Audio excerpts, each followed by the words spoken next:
Welcome to V3 news Saksham సమాచారం. నేను సాయిసుదా. ముందుగా హెడ్లైన్స్ చూద్దాం. చరిత్రలో మరో మైలురాయిని దాటిన Malla Reddy Narayana multi speciality hospital. హైదరాబాద్లో మొట్టమొదటి లైవ్ డోనర్ కిడ్నీ ట్రాన్స్ప్లాంట్ తో రోగికి పునర్జన్మ.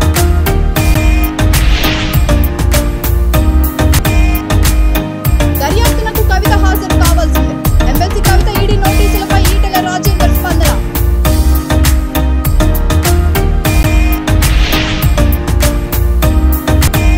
భద్రాద్రి కొత్తగూడెం జిల్లా ఊర్గంపాడులో నకిలీ విలేకరుల అరెస్ట్. ప్రభుత్వ పాఠశాలకు వెళ్లి వసూళ్లకు పాల్పడుతున్న ముగ్గురు కేటుగాళ్లు.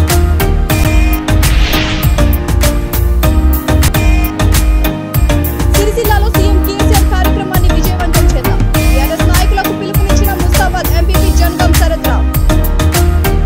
ఇక డీటెయిల్స్ చూస్తే ప్రపంచ స్థాయి అత్యుత్తమ ఆరోగ్య సేవలను అందిస్తూ ప్రజల మన్ననలు పొందుతూ Malla Reddy Narayana multi speciality hospital చరిత్రలో మరో మైలురాయిని దాటింది. హైదరాబాద్ లో మొట్టమొదటి లైవ్ డోనర్ కిడ్నీ ట్రాన్స్ప్లాంట్ తో రోగికి పునర్జన్మను ఇచ్చింది.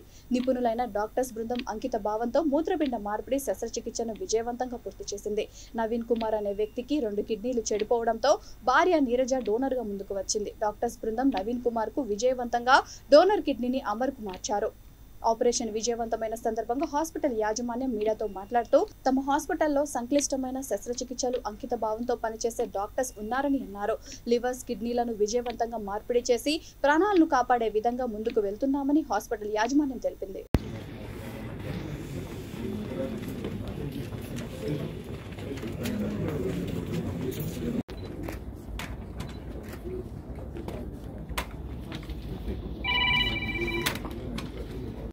మన ఫస్ట్ లైవ్ కిడ్నీ ట్రాన్స్ప్లాంటేషన్ చేసినందుకు ఈ మల్లారెడ్డి గ్రూప్ ఆఫ్ హాస్పిటల్స్ మేనేజ్మెంట్కి, అదేవిధంగా మన సర్జన్స్కి, నెఫ్రాలజీ టీమ్కి, అన్ని ఒక టీమ్ మెంబర్స్కి అందరికీ ఫస్ట్ ఆఫ్ ఆల్ కంగ్రాచులేషన్స్.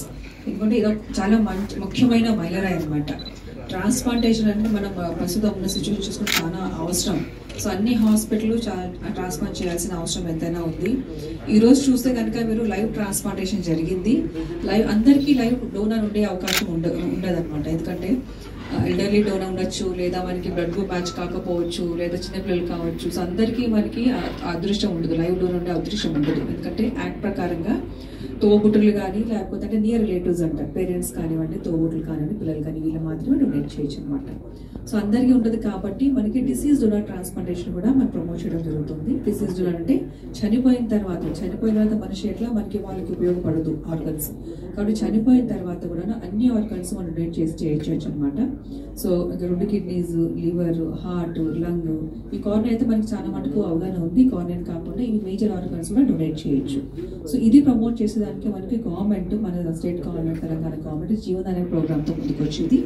దాదాపు 10 సంవత్సరాలు అయిందనమాట. సో చాలా మంది ఎవరికైతే మనకి లైవ్ డోనర్స్ లేరు వాళ్ళందరూ కూడా నమోదు చేసుకోవచ్చు ఈ ప్రోగ్రాంలో. ఇప్పటికీ మాకు దాదాపు 3000 మంది పైగా రిజిస్టర్ చేసుకొని ఆర్గన్స్ అనేసి వెయిట్ చేస్తున్నారు. సో అదేవిధంగా డొనేషన్స్ కూడా చాలా పెరిగాయి. చాలా మనకి అవగాహన వచ్చింది, ప్రజల అవగాహన వచ్చింది. ఈ 10 సంవత్సరాలు చూస్తే కనుక దాదాపు మనకి 1300 పైగా మంది మన బ్రెయిన్ డెడ్ డోనర్స్ డొనేట్ చేయడం జరిగింది.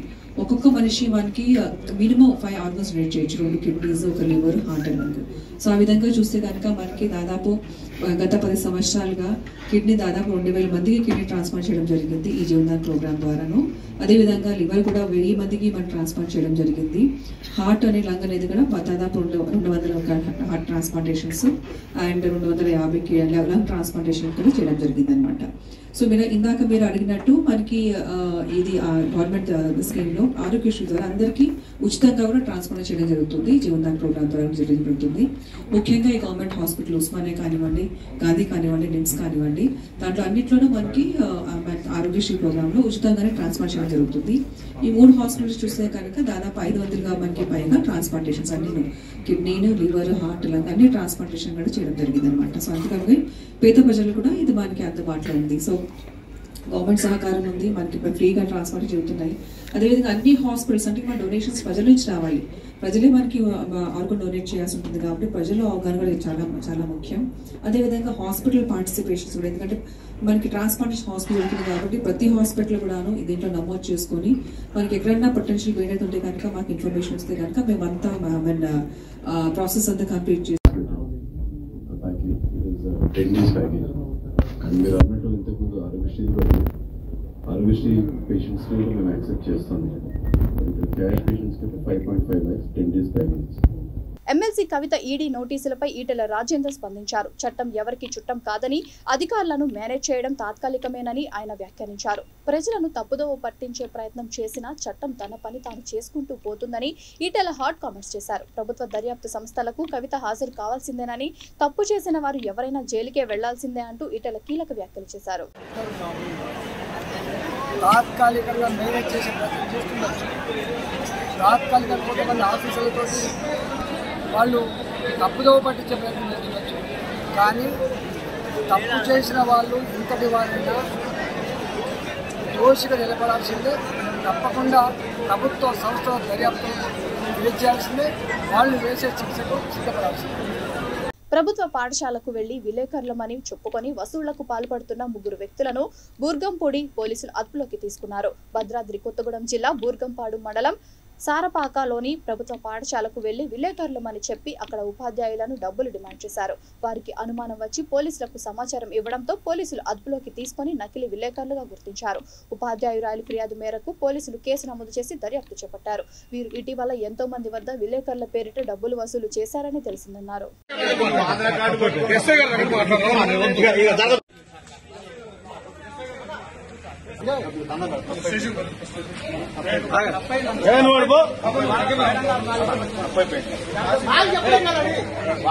నా పేరు వసుంధరా రాణి అండి. నేను ఎంపీపీ స్కూల్ లెనిన్ నగర్ పాఠశాలలో ఎస్జీ టీచర్గా, సెకండరీ గ్రేడ్ టీచర్గా వర్క్ చేస్తున్నాను. మా స్కూల్ సార్పాక పంచాయతీ పరిధిలో బూర్గంపహాడ్ మండలంలో ఉందండి. ఈ స్కూల్లో నేను 12 years నుంచి వర్క్ చేస్తున్నాను. అయితే ఈ నేపథ్యంలో నిన్న ఇక్కడ మేము ఇద్దరం లేడీ టీచర్స్ వర్క్ చేస్తున్నామండి. నిన్న మధ్యాహ్నం 1:30 ఆ టైంలో ఒక 2 వ్యక్తులు పాఠశాలలోకి వచ్చారండి. వచ్చి మేము ప్రెస్ రిపోర్టర్స్ని అని చెప్పుకుంటూ పరిచయం చేసుకున్నారు. వాళ్ళకి హైదరాబాద్ వెళ్ళటానికి, సంఘటితంగా వెళ్ళటానికి డబ్బులు అవసరం అవుతూ ఉంటాయని చెప్పేసి పెట్రోలు, డీజిల్, బండ్లు, భోజనాలు అన్నిటికీ డబ్బులకి కావాలి. అందుకని మాకు టీచర్స్ అందరూ సపోర్ట్ చేస్తున్నారు. అన్ని స్కూల్స్ అడుగుతూ మీ దగ్గరకు వచ్చాము. మీరు కూడా ఎంతో కొంత మాకు డబ్బులు ఇచ్చేస్తే మాకు పెట్రోల్కి, డీజిల్కి పనికొస్తాయి. ఈ రకంగా మాకు డబ్బులు ఇవ్వండి అని చెప్పి వాళ్ళు అడగడం జరిగింది. జరిగితే నేను వెంటనే నా దగ్గర బ్యాగ్లో లేవండి, మనీ లేవని చెప్పాను. నేను నా దగ్గర లేవంటే ఫోన్ పే నెంబర్ ఇస్తాను, మీరు ఫోన్ పే కానీ జీపే కానీ చెయ్యండి అని చెప్పారు.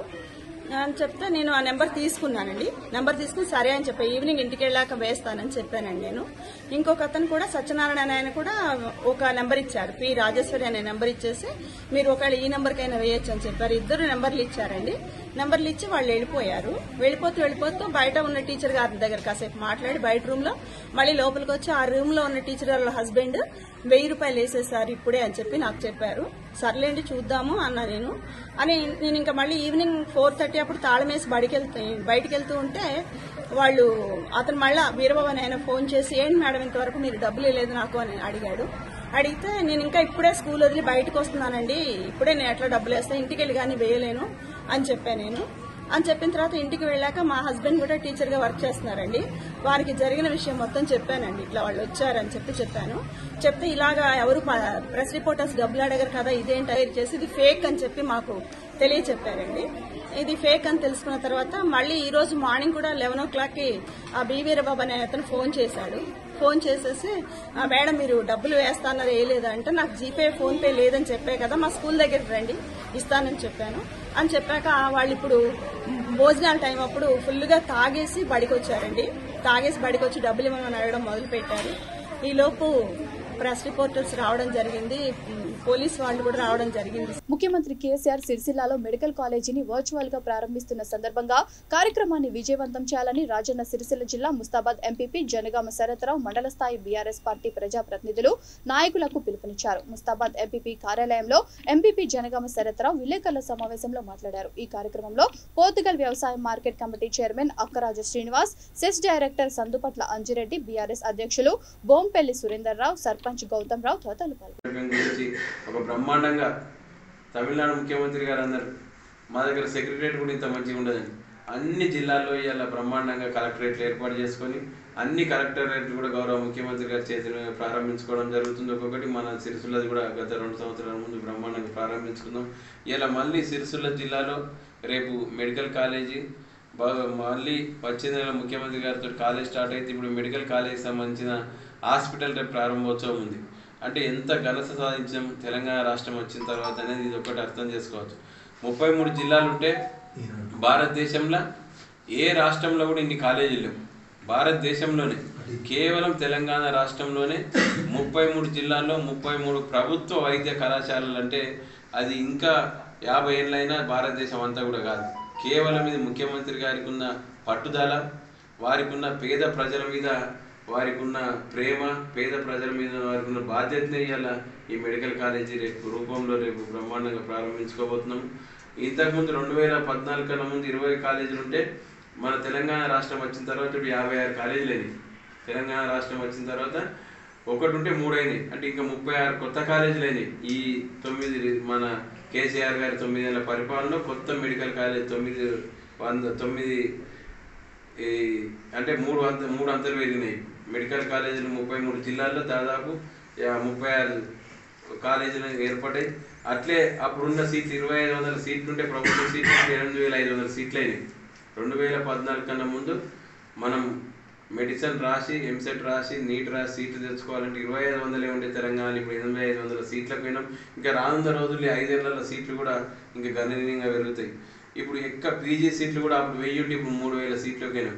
మెడికల్ కాలేజ్ తర్వాత పీజీ కూడా మనం తెలంగాణలో మెడికల్ కాలేజీ ఎంబీబీఎస్ ఎట్లా పెరిగిందో తర్వాత పీజీ సీట్లు కూడా ఆ రకంగా పెంచుకున్నాం. ఇవాళ భారతదేశం అంతా కూడా వేరే రాష్ట్రాల ముఖ్యమంత్రులు వేరే రాష్ట్రంలో ఉన్న మేధావులు కూడా గమనిస్తున్నారు అసలు ఇన్ని కాలేజీలు ఏంది, ఇంత మెడికల్ కాలేజీ ఎట్లా సాధ్యమవుతుందని. ఇవాళ మొత్తం దేశం మొత్తం కూడా ఆశ్చర్యపోయే విధంగా గౌరవ ముఖ్యమంత్రి గారు ఇలా మెడికల్ కాలేజ్ ప్రారంభించడం అనేది కూడా ఇక్కడ నిజంగా మనకొక వరం.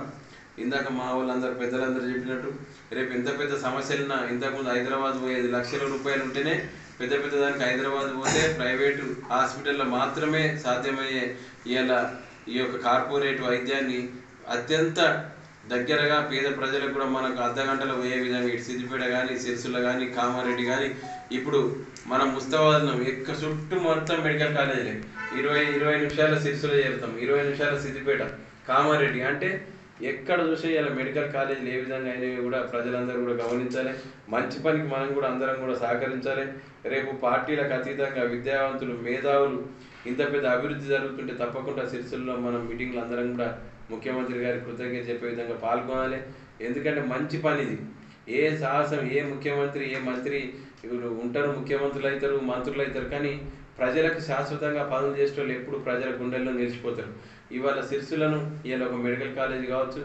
ఆలస్యమైన ప్రభుత్వం ఆర్టీసీ బిల్లు ఆమోదం తెలపడాన్ని స్వాగతిస్తున్నామని సిపిఐ జాతీయ నాయకులు చాడా వెంకటరెడ్డి అన్నారు. ఆర్టీసీ కార్మికుల పెండింగ్ సమస్యలను పరిష్కరించి ఆర్టీసీ విలీన ప్రక్రియను వెంటనే ప్రారంభించాలని ఆయన ప్రభుత్వాన్ని కోరారు. ప్రభుత్వం ఆర్టీసీ సంస్థ వాడుకున్న ఆర్టీసీ కార్మికుల సిసిఎస్ నిధులను, రిటైర్డ్ ఉద్యోగులకు ఇవ్వాల్సిన బకాయిలను, పిఎఫ్ నిధులను వెంటనే విడుదల చేయాలన్నారు. వేతనం సవరణ చేసి కార్మికులకు పనిభారం తగ్గించాలన్నారు. ఆర్టీసీ ఆస్తుల పరిరక్షణ కోసం ప్రత్యేక కమిటీని ఏర్పాటు చేయాలని చాడా వెంకటరెడ్డి ప్రభుత్వాన్ని కోరారు.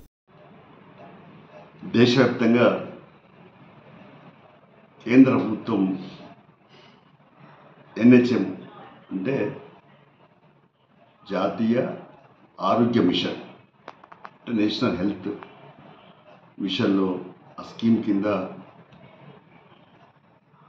ఆరోగ్య శాఖలో అనేక మందిని ఏఎన్ఎంలను, కాంపౌండర్లను, అలాగే ల్యాబ్ టెక్నీషియన్లను, డాటా ఎంట్రీ వర్కర్స్ను అన్ని రకాల ఉద్యోగులు నియమించారు.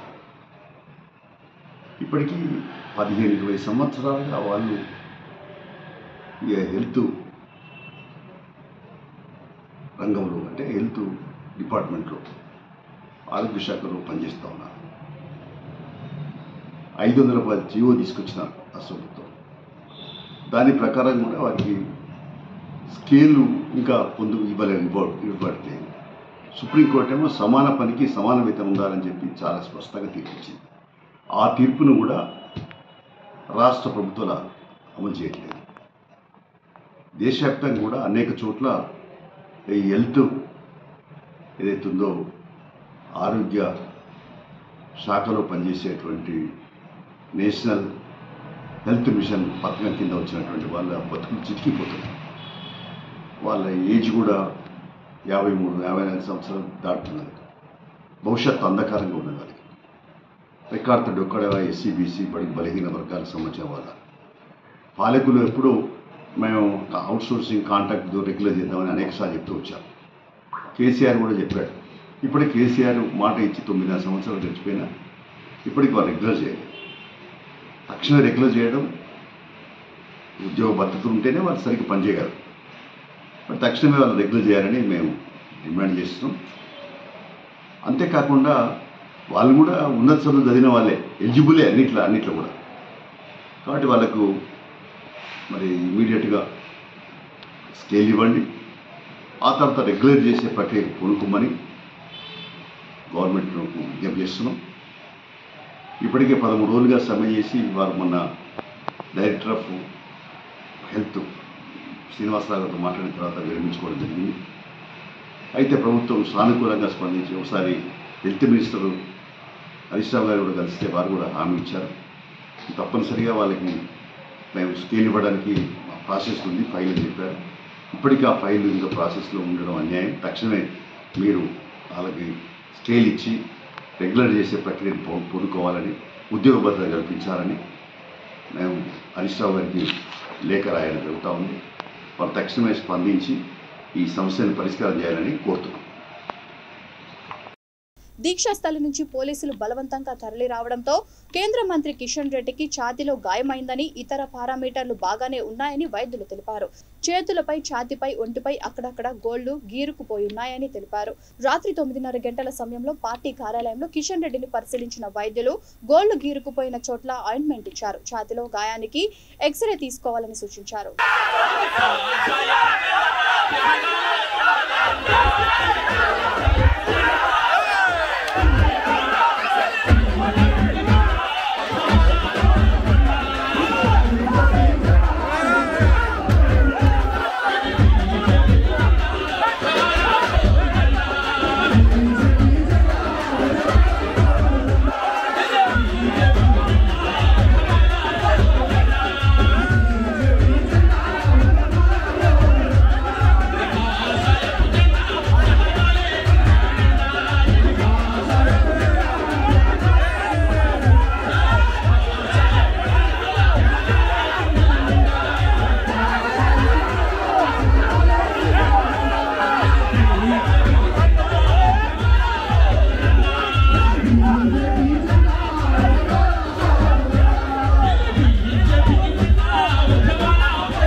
అనంతపురంలోని విద్యుత్ నగర్లో ఉన్న ఓ ఇంటిలో షార్ట్ సర్క్యూట్ వల్ల బుధవారం రాత్రి 8:30 గంటలకు అగ్ని ప్రమాదం చోటు చేసుకుంది.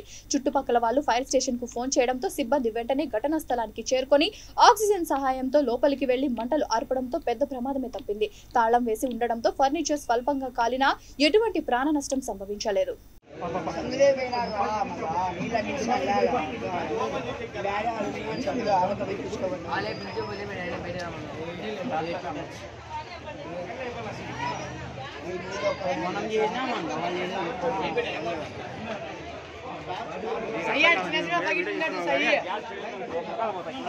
Hindupuram MLA cine hero Balakrishna Rajahmundry Madhurapudi విమానాశ్రయం చేరుకున్నారు.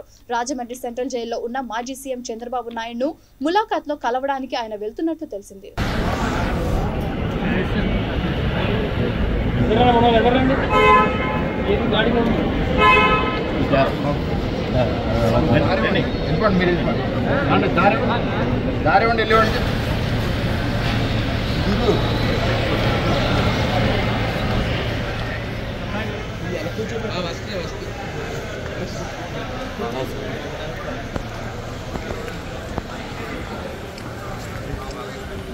జీవోలో 13 చోట్ల చంద్రబాబు నాయుడు స్వహస్తాలతో చేసిన సంతకాలు ఉన్నాయని ఏపీసీఐడి చీఫ్ అన్నారు. కేబినెట్ అనుమతి లేకుండా skill development corporation budget approve చేయడానికి కౌన్సిల్ సమావేశానికి కూడా చంద్రబాబు సంతకం ఉందని తెలిపారు.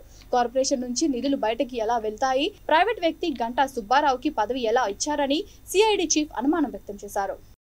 శ్రీ నారా చంద్రబాబు నాయుడు గారు ఇచ్చిన అప్రూవల్స్ తీసుకుంటే కనీసం 13 చోట్ల వారి స్వహస్తాలతో రాసిన సంతకాలు ఉన్నాయి. ఫర్ ఎగ్జాంపుల్ శాంక్షన్ 370 కోట్లు చేయవలను అనే ఒక ఫైనాన్స్ డిపార్ట్మెంట్ నోట్ ఏదైతే ఉంటుందో అందులో ఉంది. అనెక్చర్ 1 పేజ్ 42 అనే ఎవిడెన్స్లో ఉంది. అలాగే ఫైనాన్స్ డిపార్ట్మెంట్ నోట్ ఫైల్స్లో కార్పొరేషన్ ఫామ్ చేయడం కూడా పేర్కొండు, అక్కడ కూడా ఆయన సిగ్నేచర్ కనబడి. అలాగే 13 చోట్ల ఇంకా మిగతా ఏంటంటే skill development corporation constitution of board of directors అనే దగ్గర వారి సంతకం ఉంది. అలాగే constitution of board of directors approval కోసం ఇచ్చిన సంతకం ఉంది హైయర్ ఎడ్యుకేషన్ డిపార్ట్మెంట్. అలాగే నేను చెప్పినట్టు ఈ చార్టెడ్ అకౌంటెంట్ జె వెంకటేశ్వర్లు అనేవారిని అపాయింట్ చేయడం అనే దగ్గర. అలాగే బడ్జెట్ అప్రూవ్ చేయడానికి కౌన్సిల్ రెజల్యూషన్ అనే దగ్గర కూడా వారి సంతకం ఉంది. ఫర్ ఎగ్జాంపుల్ దానికి ఒక డేట్ కావాలంటే 12 మార్చ్ 2015 అప్రూవ్డ్ ఎజెండా.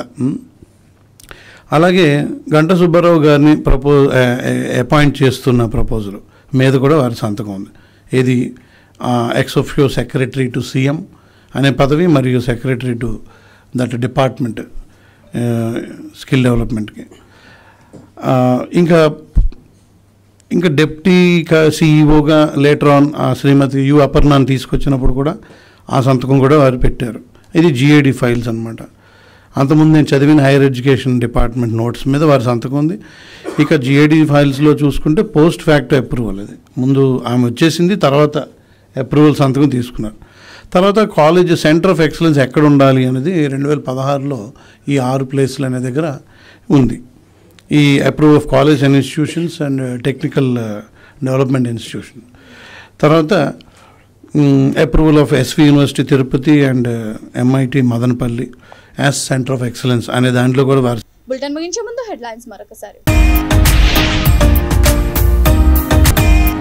చరిత్రలో మరో మైలురాయిని దాటిన Malla Reddy Narayana multi speciality hospital. హైదరాబాద్లో మొట్టమొదటి లైవ్ డోనర్ కిడ్నీ ట్రాన్స్ప్లాంట్తో రోగికి పునర్జన్మ.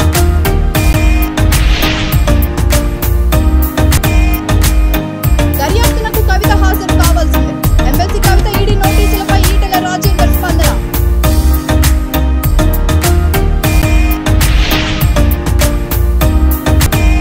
భద్రాద్రి కొత్తగూడెం జిల్లా ఊర్గంపాడులో నకిలీ విలేకరుల అరెస్ట్. ప్రభుత్వ పాఠశాలకు వెళ్లి వసూళ్లకు పాల్పడుతున్న 3 కేటుగాళ్లు.